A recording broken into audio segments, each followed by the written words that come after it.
구약 1061쪽 7장 1절부터 15절까지 한 절씩 교독하겠습니다. 화면에도 비춰지고 있으니까 참고해 주시고 교독하겠습니다. 여호와께로부터 예레미야에게 말씀이 임하니라. 이르시되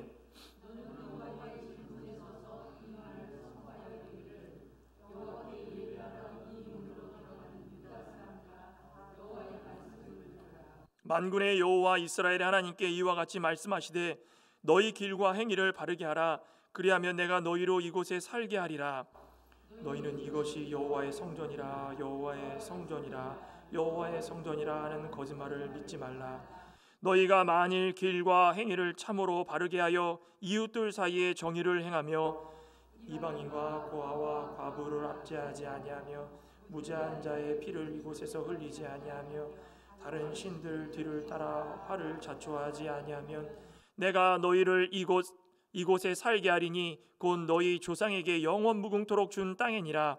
보라, 너희가 무익한 거짓말을 의존하는도다. 너희가 도둑질하며 살인하며 간음하며 거짓 맹세하며 바알에게 분향하며 너희가 알지 못하는 다른 신들을 따르면서 내 이름으로 일컬음을 받는 이 집에 들어와서 내 앞에 서서 말하기를 우리가 구원을 얻었다 하느냐. 이는 이 모든 가증한 일을 행하려 함이로다. 내 이름으로 일컬음을 받는 이 집이 너희 눈에는 도둑의 소굴로 보이냐. 보라, 나 곧 내가 그것을 보았노라. 여호와의 말씀이니라. 너희는 내가 처음으로 내 이름을 둔 처소 실로에 가서 내 백성 이스라엘에 하게 대하여 내가 어떻게 행하였는지를 보라. 여호와의 말씀이니라. 이제 너희가 그 모든 일을 행하였으며 내가 너희에게 말하되 새벽부터 부지런히 말하여도 듣지 아니하였고 너희를 불러도 대답하지 아니하였느니라. 그러므로 내가 실로에 행한 같이 너희가 신뢰하는 바 내 이름으로 일컬음을 받는 이 집 곧 너희와 너희 조상들에게 준 이곳에 행하겠고. 같이 읽겠습니다.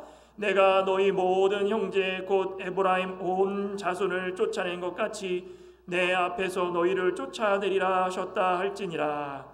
아멘. 너희 길과 행위를 바르게 하라. 오늘 3절과 5절에 계속 반복하고 있는데 오늘 이 7장 1절부터 15절 읽을 말씀 중심으로 해서 너희 길과 행위를 바르게 하라 라는 제목으로 말씀을 나누고자 합니다. 예레미야의 이 성전 설교다라고 많이들 알려져 있습니다.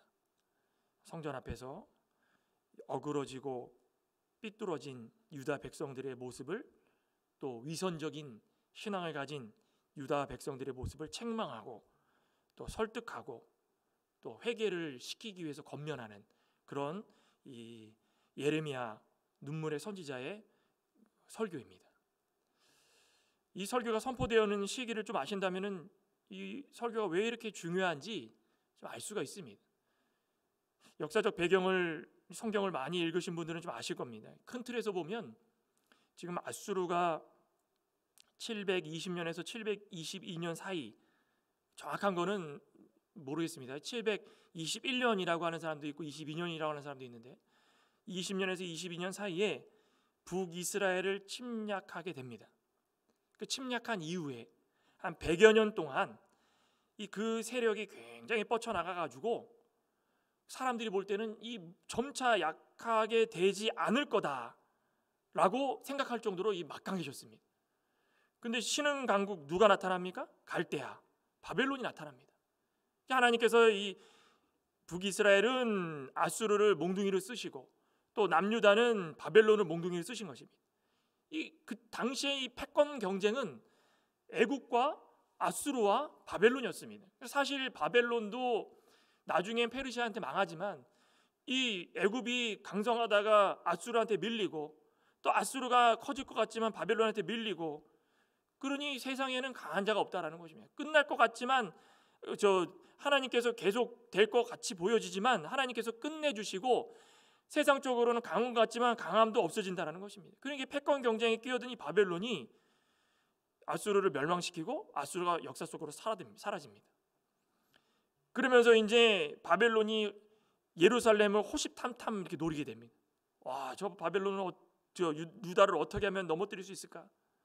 그러는 중에 바벨론을 애굽과 아수르가 연합해 가지고 밀어내려고 애를 쓰고 막 그런 상황입니다. 지금 이 시대가 아수르가 완전히 패망하기 전 그 시기를 말하는 것입니다. 이런 어수선한 상황 가운데에 남유다에는 종교 개혁자 중 한 왕 요시야가 성전 개혁을 하죠. 이 남유다의 종교 개혁자 4대 종교 개혁자가 누굽니까? 아사, 여호사밧, 또 히스기야, 요시야, 이 네 명입니다. 이 네 명이 4대 종교 개혁자입니다.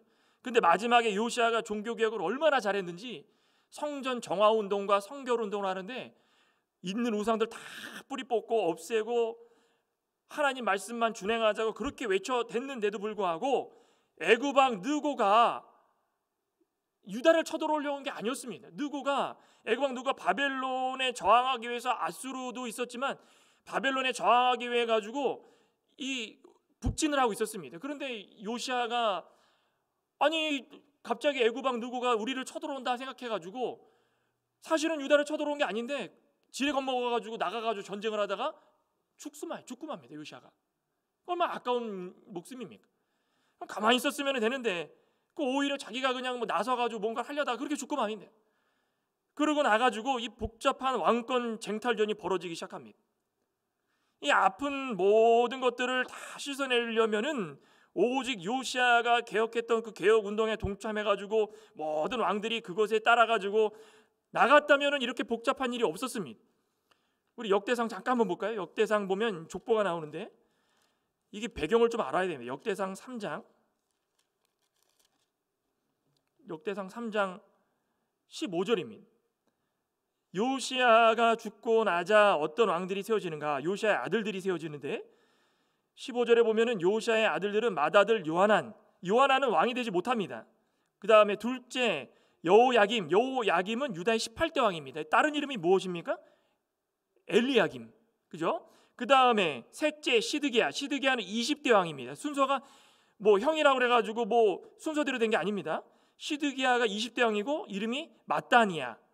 이게 지금 애굽 왕들이 막 이름을 바꿉니다. 그리고 넷째가 살룸인데 살룸이 누굽니까? 아니 저기 뭐야? 그렇죠. 살룸은 17대 왕. 이름은 여호아하스. 그렇죠? 그 다음에 16절에 보면 여호야김의 아들, 그러니 요시야의 손자입니다. 거기 보면은 여고냐가 19대 왕 여호야긴입니다. 여호야긴. 그러니 이 대대손손 이렇게 쭉 왕권을 쟁탈전을 하고 시작하는데 잘했습니까? 마지막에 유다의 마지막 왕이 누굽니까? 시드기야가 어떻게 됐습니까? 끌려가가지고 눈 뽑혀 죽었죠. 요시야가 종교개혁을 한 것을 계속 이어나갔으면 그렇게 안 됩니다. 그런데 지금 앞서서 제가 방금 말씀드린 대로 지금 여기 왕위에 올랐던 요야김, 또 시드기야, 또 살룸, 이 사람들도 11년, 3년 막 이렇게 하면서 제대로 한 게 하나도 없습니다. 친애굽 정책 썼다가 또 배신해가지고 애굽에 등 돌려가지고 애굽한테 당하고 애굽에 의해서 폐위되고 꼭 끌려가고 이렇게 복잡한 이 상황 속에서 예레미야가 다른 데가 아닙니다. 유다에서 예루살렘을 향하여서 모든 유다 백성들이 제발 이 상황을 좀 바로 깨닫고 하나님께서 우리에게 원하시는 것이 무엇인지를 알라고 이 성전 설교를 하게 되는 것입니다. 그러니 성전 설교가 얼마나 중요한 설교겠습니까? 이 사람들에게는 없어서는 안 되는 설교인데 이거 듣습니까? 좀 이따 본문으로 들어가겠지만 안 듣습니다. 이거 누가 어디서 짓냐, 개가 짓냐. 나중에 한번 보십시오. 이거 26장에도 똑같은 설교가 나옵니다. 똑같이 반복이 되는데 한번 보시기 바랍니다.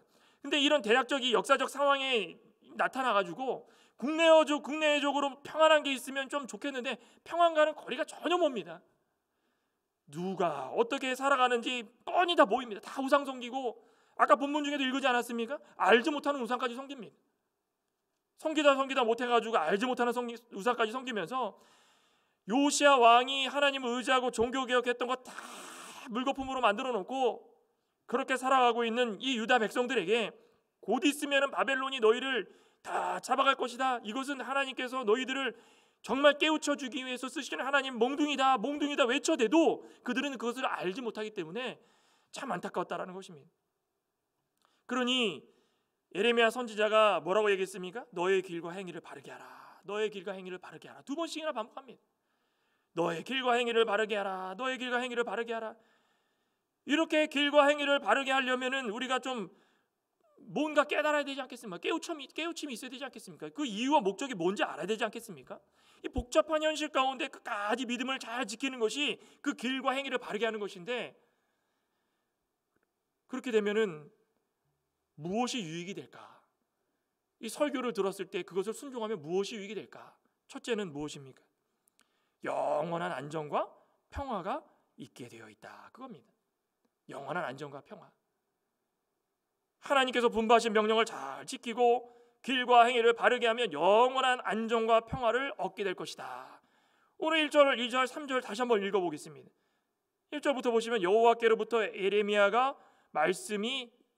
말씀이 임하니라. 너는 여호와의 집 문에 서서 이 말을 선포하여 이르기를 여호와께 예배하러 이 문으로 들어가는 유다 사람들아, 여호와의 말씀을 들으라. 만군의 여호와 이스라엘의 하나님께 이와 같이 말씀하시되 너의 길과 행위를 바르게 하라. 너희로 이곳에 살게 하리라. 좀 이상하지 않습니까? 여호와 하나님께서 예레미야 선지자에게 입술을 열어가지고 말씀을 선포하는데, 아까도 말씀드렸죠. 26장 가면 이 말씀이 반복이 되는데 거기 읽어보시면 기가 막힙니다. 아예 그냥 예레미야를 잡아다가 죽이려고 합니다. 쓸데없는 얘기한다고. 지금으로 얘기하면 강단에서 설교하는데 목사가 듣기 싫은 소리 한다고 끌어내가지고 잡아 때리려고 하는 똑같습니다. 근데 여기 봤더니 결론적으로는 그런 일이 우리가 26장을 읽지 않았지만 그런 일이 있는다고 이렇게 하나님께서 말씀을 해주시지만, 오늘 2절에 봤더니 하나님께서 예레미야에게 말씀을 선포할 때 어디서 선포하라 그랬습니까? 어디서 선포하라 했습니까? 여호와의 집 문에 서서. 참 기가 막힙니다. 유다 백성들은 어떻게 하고 있는 것입니까? 제사를 지내려고 들어가고 있는 그 성전 입구에 서가지고 말씀을 전파하라는 것입니다. 생각을 해보십시오. 이게 무슨 상황입니까? 주일날 돼가지고 제가 저기 문 앞에 서가지고 들어가는 성도들 앞에서 설교하는 겁니다. 여러분들의 길과 행위를 바르게 하십시오. 바르게 하십시오. 어떤 상황일까요? 기가 막힌 상황인 겁니다. 기가 막힌. 그러니 생각을 해보면 유다 백성들이 제사를 드리려고 하는 그 모습이, 그 제사가 옳은 제사일까요? 아닐까요? 당연히 아니니까는 문 앞에 서가지고 한탄하면서 이 소리를 외쳐가면서 이 설교를 하고 있다는 것입니다. 제사장들은 이 말씀을 들어가면서 들으면 좀 변화가 돼야 되는데 수치심과 모멸감 때문에 분노를 일으키고, 백성들 나름대로 이 말씀을 듣고 우리의 두려움의 대상이 누군가 그걸 알아야 되는데, 이것을 왜 성문에 서가지고 세상 말로 그겁니다. 아유 재수없게 왜 여기서 그러느냐, 정말 운 나쁘게 왜 교회 앞에서 이런 짓을 하느냐, 나가라 이겁니다. 자기 자신들의 행위는 모른다는 것입니다. 그 행위를 바르게 하면 이곳에서 살게 한다고 그랬는데, 말씀의 내용을 보면 첫째가 4절에 너희는 이것이 여호와의 성전이라, 여호와의 성전이라, 여호와의 성전이라는 거짓말을 믿지 말라. 이 말씀의 내용의 첫 번째가 무엇입니까? 거짓말을 믿지 말라는 것입니다. 이 사람들이 무슨 거짓말을 했습니까? 유다의 지도자들과 백성들이 여호와 하나님께 제사를 드리기 위해서 성전으로 들어오는데, 성전으로 들어오는 마음이 자기들은 다 좋다 그러는 겁니다.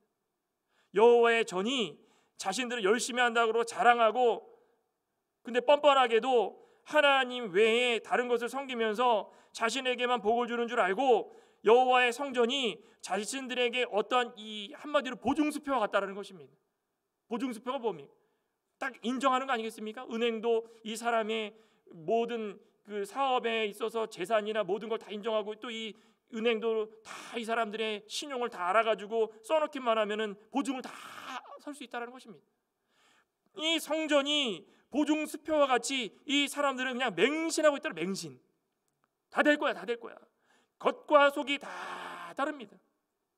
들어갈 때마다 뭐라고 얘기했습니까? 야, 여호와의 성전이다, 여호와의 성전이다, 여호와의 성전이다 3번씩이나 외치, 3번씩이나. 아무리 그들이 예레미야 설교를 들을지라도 그들의 마음속에는 예레미야 설교가 중요한 것이 아니라, 하나님과 말씀이 중요한 것이 아니라 이중적인 태도를 가지고 있어가지고 들어가가지고 제사만 드리면 나에게 복을 주시는 하나님이 이 성전에 계시니 내가 이 성전을 사랑합니다, 사랑합니다 그러는 것입니다. 사람들이 아무리 뭐라고 해도 아이고 여호와의 성전이다, 여호와의 성전이다. 왜 이런 일이 일어났을까요? 히스기야 때 어떤 일이 있었냐면 아수르가 침략을 하게 됩니다. 랍사게 기억나시죠? 사람들 앞에 그냥 제발 다른 방언으로 얘기하라는데 굳이 그냥 알아듣게 다 얘기하면서 나도 여호와 하나님께서 시켜가지고 여기 온 거다 그러면 사람들한테 이간질을 해가지고 사람들을 막 어떻게 해서든 다 선동을 합니다. 그런데 그때에 하나님이 아수르를 물리치게 해주셨습니다. 근데 사람들은 지금 기억 속에 아수르를 물리친 것만 기억합니다. 그러니까 뭘 생각하는 것입니까? 하나님의 성전이 예루살렘에 있으니까 아수르가 겁나가지고 나갔다. 아이고 성전이 좋다, 성전이 좋다 그런 거예요. 근데 아수르가 진 가장 중요한 이유 중에 하나 무엇이었습니까? 히스기야가 회개기도해서 그렇습니다. 히스기야가 왕이 하나님 앞에서 의지하면서 넙죽 엎드려가지고 나의 모든 나약함을 하나님께 맡기오니 제 회개기도, 우리 모든 불쌍한 유대 백성들을 구해달라고 회개기도했기 때문에 하나님께 그 기도 들어주신 것입니다. 근데 그 기도는 생각도 안 하고 이긴 것만 생각해가지고 아이고 여호와의 성전이다, 여호와의 성전이다, 여호와의 성전이다, 이것이 우리를 아수르로부터 지켜낸 성전이다. 참 이게 얼마나 안타까운 일이겠습니까? 역대하 한번 볼까요? 역대하 32장. 히스기야가 어떻게 기도했겠습니까? 역대하 32장 20절.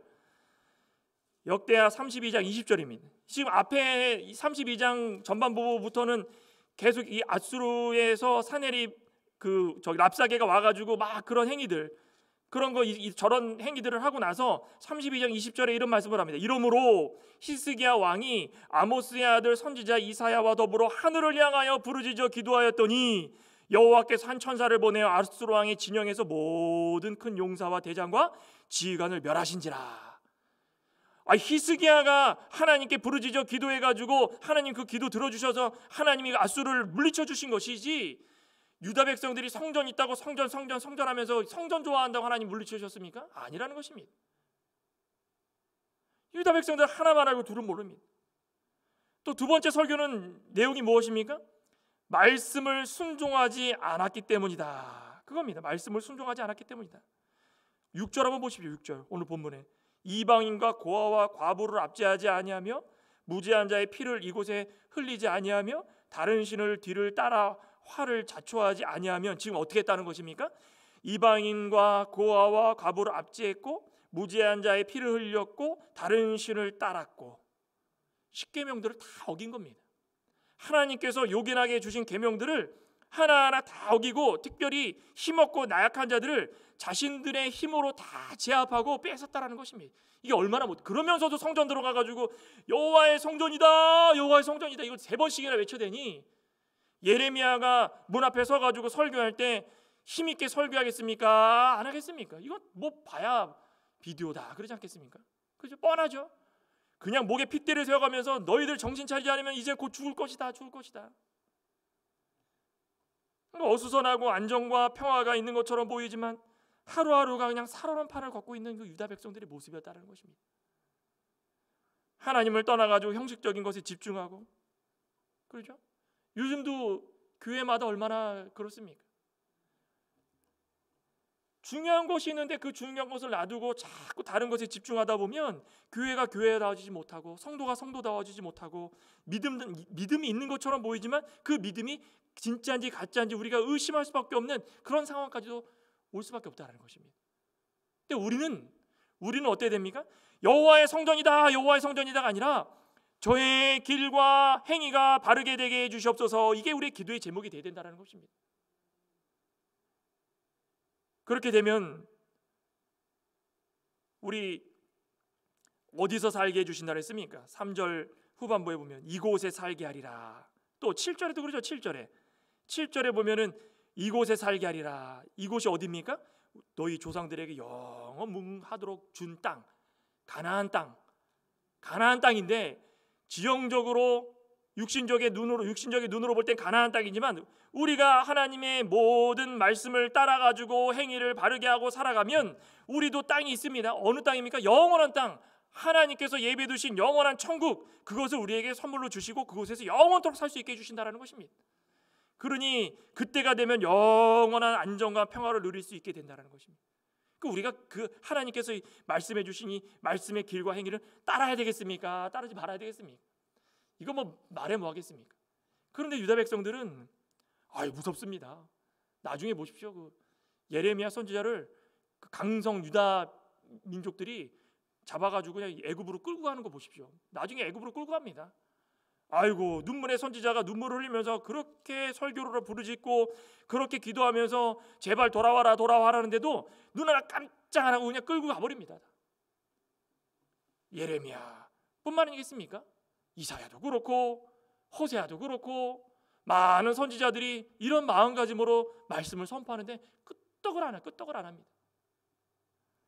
또 한 가지, 너희 길과 행위를 바르게 하면 어떻게 되는가? 둘째 보면은 가증한 일들이 드러나게 되어 있다는 것입니다. 우리가 더러운 물이 수년간 놔두면 침전이 돼가지고 위에는 깨끗해 보여도 막대기로 휘 저으면 다 올라오죠. 가증한 일들이 다 드러나게 되어 있다는 것입니다. 하나님의 길과 행위를 바르게 하면 우리 속에 있던 우리가 인식하지 못하고 의식하지 못했던 것들이 드러나면서 그게 죄로 알게 되고 하나님께 회개할 수 있다는 것입니다. 8절부터 보시겠습니다. 8절. 보라, 너희가 무익한 거짓말을 의존하는도다. 이 보십시오. 아무 유익이 없는데도 그 거짓말들을 의존하고 있다는 것입니다. 어떤 거짓말입니까? 너희가 도둑질하며 살인하며 간음하며 거짓 맹세하며 바알에게 분향하며 너희가 알지 못하는 다른 신들을 따르면서 이거 다 거짓말 아닙니까? 도둑질, 남의 것을 내 것으로 하는 거 거짓말입니다. 내 것이 내 것이고 상대방이 상대방 것이 왜 뺏어갑니까? 하나님께서 십계명에 분명히 도둑질하지 말라, 살인하지 말라, 간음하지 말라, 거짓 맹세하지 말라, 우상을 섬기지 말라, 만들지 말라 다 했으면 그거 지켜야지. 그러면 지키지 않는 거 하나님께 거짓말한 겁니다. 그 이 자체가 다 거짓말입니다. 그렇죠? 간음하는 거, 내 부인이 아닌 다른 부인을 뺏어가는 거, 그것도 내게 아닌 것을 가져가면 다 거짓말입니다. 거짓말. 거짓말이 아닌 게 아무것도 없지만 이 사람들은 거짓말인지 모르고 무익한 것을 그냥 의존합니다. 누가 그랬습니까? 유다 백성들이 그랬어요. 유다 백성들이. 참 이게 얼마나 안타깝습니까? 하나님께서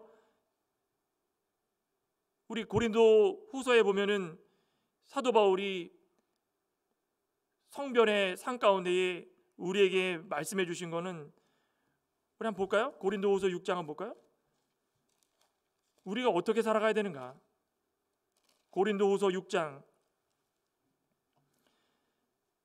14절. 만약에 우리가 여호와의 성전이다, 여호와의 성지다 외칠 수 있는 자격을 가지려면 신약을 살고 있는 우리들은 우리 자체, 우리 속에 성령이 거하시는 성전이라고 그랬기 때문에 우리가 외칠 수 있는 자격이 되어야 된다는 것입니다. 그러려면 어떻게 되는가? 14절에 뭐라 그랬습니까? 너희는 믿지 않는 자와 멍에를 함께 매지 말라. 의와 불법이 함께하며 빛과 어둠이 어찌 사귀며 그리스도와 벨리알이 어찌 조화되며 믿는 자와 믿지 않는 자가 어찌 상관하며 하나님의 성전과 우상이 어찌 일치가 되고 우리는 살아계신 하나님의 성전이라 어떻게 이렇게 말할 수가 있는가? 어떻습니까? 우리는 하나님의 살아계신 성전. 지금 유다 백성들 하는 말 똑같지 않습니까? 그 당시에 성전에 들어오면서 여호와의 성전이다, 여호와의 성전이다, 여호와의 성전이다. 그게 무엇입니까? 여호와의 성전은 살아계셔가지고 우리를 복주시는 성전이다. 여호와 하나님을 믿는 것이 아니라 말씀을 믿는 것이 아니라 성전 자체를 믿었다는 것이 왜 그렇습니까? 우상시했다는 것입니다. 우상시.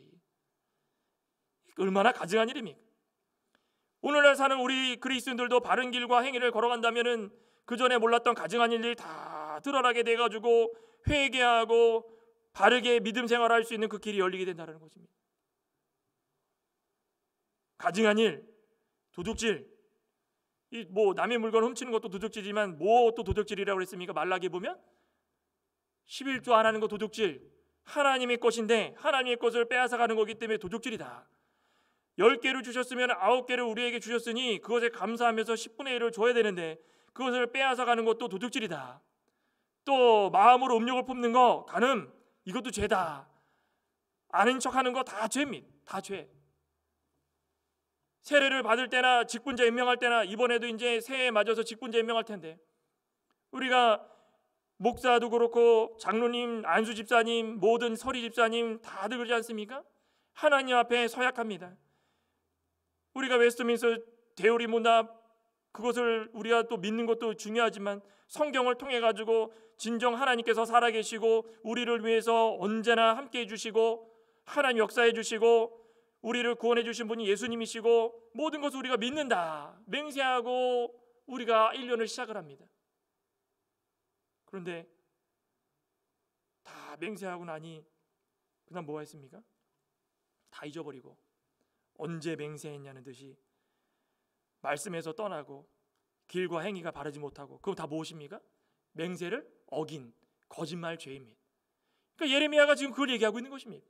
거짓말하지 말라는 것입니다. 이중적인 마음을 품지 말라는 것입니다. 이런 일들이 성전에서 일어나면 성전을 무엇으로 만들 수 있겠는가? 11절에 무엇으로 만든다고 했습니까? 도둑의 속을. 도둑의 속을. 거짓말하고 남의 것을 빼앗았으니 도둑질하는 사람들이 모인 그 구렬, 도둑의 구렬이라 이렇게 이야기하는 것입니다.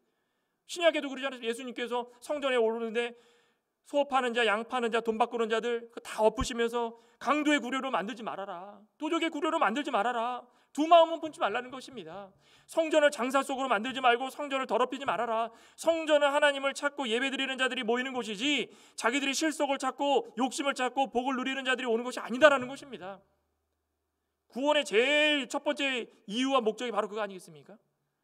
우리 욕심을 버리고 하나님께서 우리에게 주신 그 구원의 은총에 감사하는 것, 그 감사의 마음을 하나님께 드리는 것, 그게 예배입니다. 그러니 제사만 열심히 드리면 용서받는 줄 알고 그건 도피처로 삼아가지고 은신처로 삼아가지고 그냥 아까도 그랬죠? 보증수표로 삼아가지고 그냥 예배만 들어오면은 죄 다 사해주는 줄 알고 큰 죄 저질러 와가지고 성전 들어 딱 제사 드리면서 용서해 주시옵소서 그럼 다 용서받고, 그러니 나가가지고 또 죄지고 또 나가서 또 죄지고 그게 거짓말이라는 것입니다. 성전은 만민이 기도하는 집이다 그랬죠? 성전은 만민이 기도하는 집이다. 그럼 그들이 기도할 때에 그 마음이 어떠한지를 우리가 좀 알면 우리의 마음도 좀 기도하는 마음으로 성전을 찾고, 기도한 마음이 어떤 마음이겠습니까? 첫째는 하나님을 두렵고 떨리는 마음이고 하나님을 의지하는 마음이고, 또 어떤 마음이겠습니까? 욕심을 버리는 마음이고, 또 한 가지는 하나님께 나의 죄된 것을 드러내서 회개하는 것입니다. 그러니 이 기도하는 마음으로 성전에 들어오면 길과 행위가 바르게 되는 것으로 하나님께서 다 보시고 아시고 채워주시는데, 그러지 못하니까 이 유다 백성들에게 선포하는 예레미야의 말씀과 같다는 것입니다. 가증한 일이 드러납니다. 다 드러나게 되어 있습니다. 오늘날도 마찬가지입니다. 나는 아니겠지가 아니라 곧 드러나게 되어 있습니다. 아까 오전에도 그랬죠? 뿌리 뽑아준다 그랬죠? 뿌리 뽑아가지고 다 뿌리 뽑히게 되어 있다는 것입니다. 그리고 이제 길과 행위를 바르게 하는 모습 가운데 우리에게 마지막으로 그 유익이 무엇인가요? 하나님의 자비하심은 형언할 수 없을 만큼 크다라는 것을 알게 될 것이다. 그겁니다. 하나님의 자비하심은 형언할 수 없다.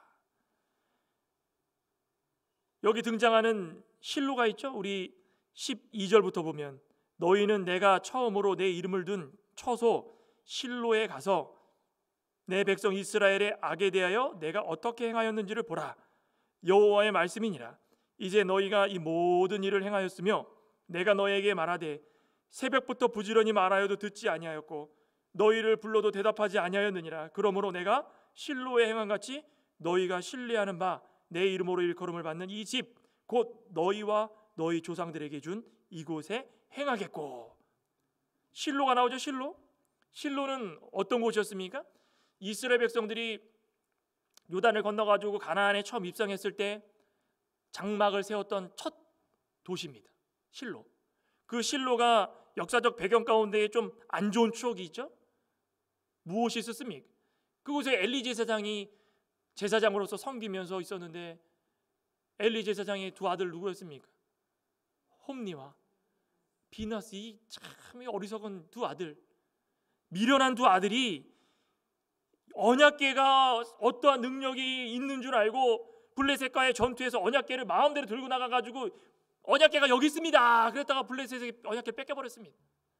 그 일로 엘리 제사장은 의자에 앉아있다가 비둔해가지고 넘어져가지고 죽고, 아들 다 죽고 며느리 죽고.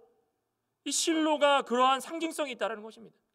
범죄의 상징성, 하나님께서 거룩의 곳으로 만들어 주셨는데 이들이 그것을 더럽힌 상징성이 있다는 것입니다. 우리 성전이 이렇게 돼야 되겠습니까? 실로와 같이 돼야 되겠습니까?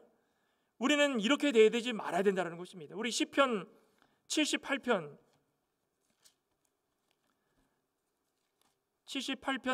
60절 한번 볼까요? 여기 60절에 사람 가운데 세우신 장막곧 실로의 성막을 떠나시고 그가 그의 능력을 포로에게 넘겨주시며 그의 영광을 대적의 손에 붙이시고 되죠.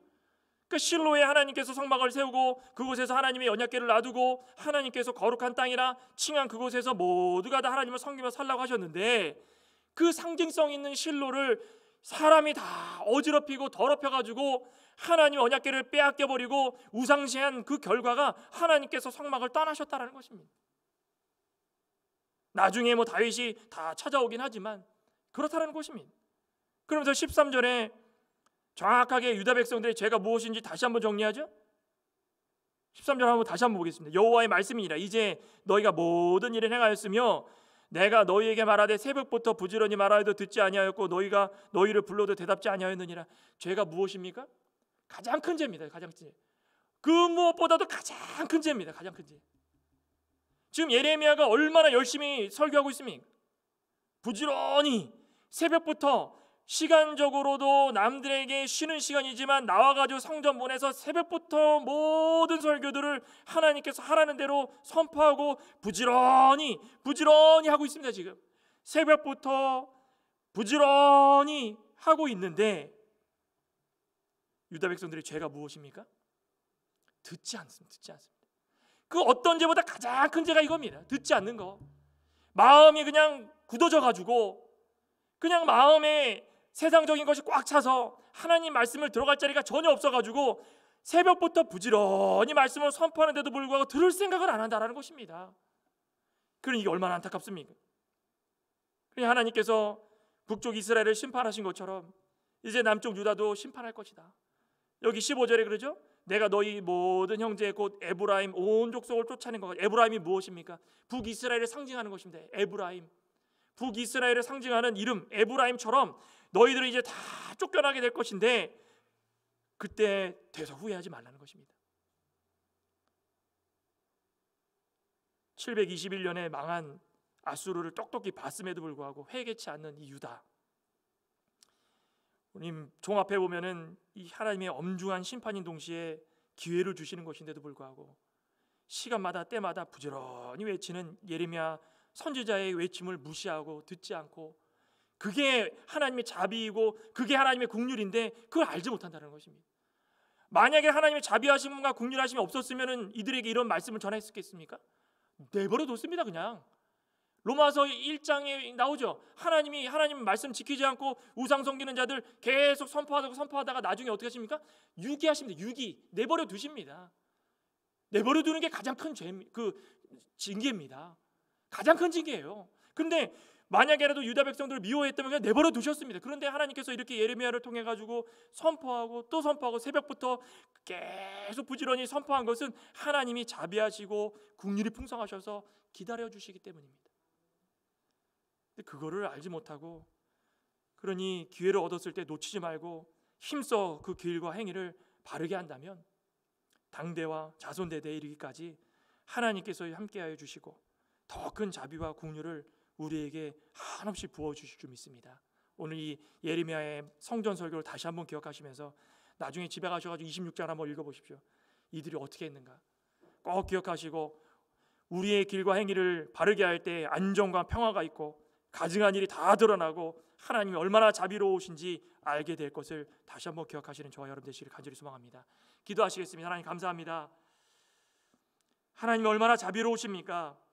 왜 우리는 그것을 알지 못할까? 다시 한번 우리의 마음을 다잡기를 소망합니다. 하나님께서 이렇게 선지자들을 통하여서 선포해 주시는 말씀을 왜 유다 백성들은 듣지 않았겠습니까? 마음이 굳었고 강팍하고 마치 애굽의 바로 왕처럼 강팍한 마음을 가지고 있어서 자신들이 유익이 되는 것만 듣고 유익되지 못하는 것들은 다 거짓되이 행동하며 하나님께서 요긴하게 주신 십계명들을 무시하듯 다 거짓으로 행하고 불순종한 이 유다 백성들의 모습, 아버지 하나님 이 모습을 통하여서 오늘을 살아가고 있는 우리들의 모습을 비춰나가길 소망합니다.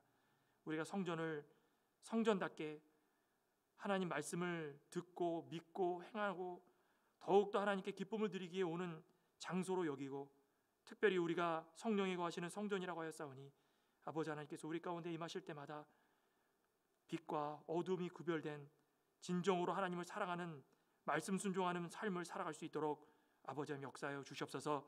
그렇게 되면 하나님의 국률하심을 알게 된다고 하였사오니 우리가 그 국률하심을 힘입어서 대대손손 하나님께 칭찬과 또 복받는 귀하고 복된 심령들 될 수 있게 하여 주시옵소서. 모든 말씀 우리 주 예수님의 이름으로 기도드리옵나이다. 아멘. 278장